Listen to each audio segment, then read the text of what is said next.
राधे राधे, जय श्री कृष्णा, जय जय श्री सीताराम। मानस पीयूष बालकांड। असुर सेन सम नर कनिकंदिन, साधु विबुध कुल हित गिरि नंदिन। बाबा तुलसीदास जी कह रहे हैं कि राम कथा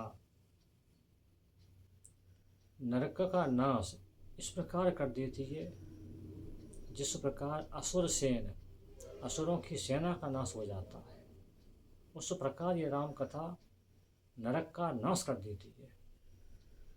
साधु विबुध कुल हित गिरनंदन, वो जो साधु समाज है ना,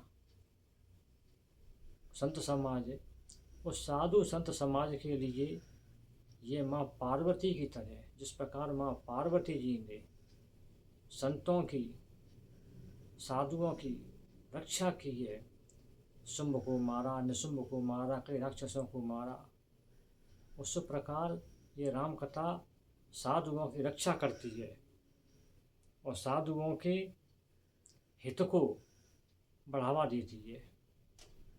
अब इसमें एक व्याख्या और आई है, असुर सेन, असुर सेन राक्षसों की सेना तो है ही, लेकिन असुर सेन एक और भी था कोई। असुर सेन एक दैत्य था, उसका नाम था गयासुर। उसने बड़ी तपस्या की, जोर की, भगवान की बहुत तपस्या की। तो भैया ब्रह्मा विष्णु महेश तीनों देव प्रकट हो गए, वरदान मांग भैया, क्या वरदान मांगना चाहता है। तो वो 400 योजन ऊंचा था और 60 योजन मोटा था, इतना तगड़ा था वो असुर, गयासुर। तो उसने वरदान मांगा कि मुझे देखने वाले पवित्र हो जाए और जो मुझे छू ले और मेरे दर्शन कर ले वो भी पवित्र हो जाए। ठीक है, दिया भैया, अब उसको वरदान दे दिया। अब वो तो 400 योजन ऊंचा था, दूर दूर से दिख रहा था वो तो जैसे जैसे ना दूर दूर से उसको देखा वो सब पवित्र हो गए। तो यमलोक में तो हाहाकार मच गया कि हमारे यहाँ तो कोई आएगा ही, सब पवित्र हो गए, सब धर्मात्मा बन गए, हमारे यहाँ कौन आएगा। तो विष्णु भगवान ने ब्रह्मा जी को उसके पास भेजा कि उससे कहो जाके कि तुम अपना शरीर मुझे दे दो, हम तुम्हारे शरीर पे यज्ञ करना चाहते हैं। तैयार हो गया, हाँ ले लो महाराज, कि हमको ऐसी पवित्र जगह नहीं कहीं मिल रही है, जैसी पवित्र जगह आपकी है, हम आपकी शरीर पे यज्ञ करना चाहते हैं, तो आप लेट जाओ महाराज। लेट गया वो तो आराम से लेट गया। तो ब्रह्मा जी, विष्णु जी, शिव जी ने उसके शरीर के ऊपर बैठकर यज्ञ करना शुरू किया भैया। जल छिड़का तो वो तो थोड़ा सा हिला डोला और शांत हो गई, बैठा रहा, यज्ञ चलती रही। फिर तीनों देवताओं ने उससे कहा कि भैया और कोई वर मांग, और कोई वर मांगे ले। हाँ महाराज मांगूंगा, जब तक ये दुनिया रहे तब तक तुम मेरे शरीर पे बैठे रहो, आप मेरे शरीर से चले जाओगे तो मेरा शरीर बेकार हो जाएगा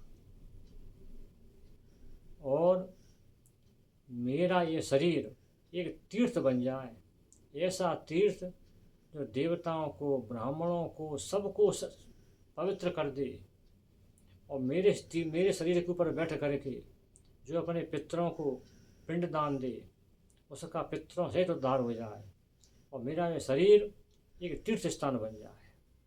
तो उस गयासुर के नाम पर ये गया तीर्थ, जहाँ गया में पिंडदान होते हैं, वो गया तीर्थ बना। वो था असुर सेन। तो उस असुर सेन ने नरक क्या, सब पापियों का उद्धार कर दिया। जो भी गया में जाता है वो पवित्र हो जाता है, जो वहाँ जाके पिंडदान करता है उसके पितृ और वो स्वयं तर जाता है, उद्धार हो जाता है। ये था ये असुर सेन। तो उस असुर सेन ने जैसे नरकों का नाश कर दिया, आज ही पृथ्वी पर वो एक धर्मात्मा शहर है, पवित्र शहर है। वहाँ जाके आप, पवित्र तीर्थ है वो, पितृपक्ष में, कनागतों में वहाँ लाइन लगी रहती है, भीड़ का पार नहीं रहता है, रोज पिंडदान होते हैं, वैसे भी होते रहते हैं वहाँ।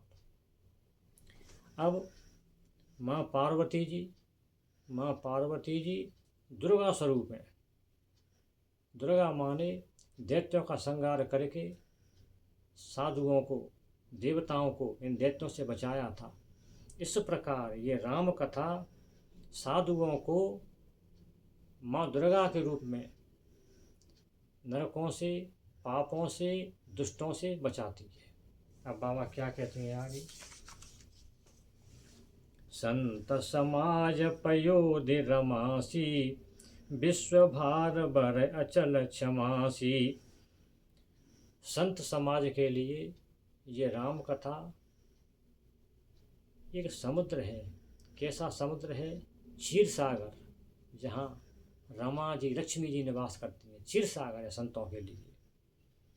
और विश्व भार भर अचल क्षमासी, पूरे विश्व के लिए क्या है? विश्व को अपने ऊपर स्थान देने वाली पृथ्वी रूपा है। पृथ्वी की तरह ये लक्ष्मी स्वरूपा कैसे हो गई? ये दुर्वासा ऋषि ने लक्ष्मी जी को, इंद्र को श्राप दिया था। लक्ष्मी जी को इंद्र को श्राप दिया था। इंद्र को उन्होंने पारिजात की माला दी थी पहनने के लिए, वो समझ नहीं पाया। उसने ऐरावत हाथी को पहना दी।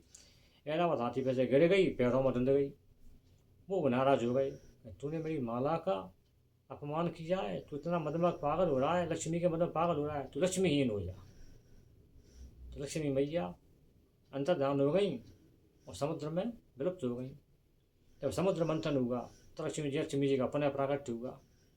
इसी प्रकार ये राम कथा संत समाज के बीच विलीन हो गई थी, संतों के हृदय विलीन हो गई थी।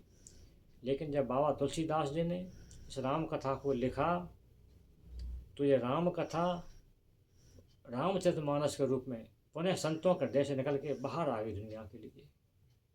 इसी प्रकार पृथ्वी माता जिस प्रकार सबको अपने ऊपर बिठाए रहती हैं, उसी प्रकार ये राम कथा अपनी कृपा के ऊपर सबको बिठाए रहती है। हर आदमी, हर जीव इस राम कथा से के ऊपर विराजमान है।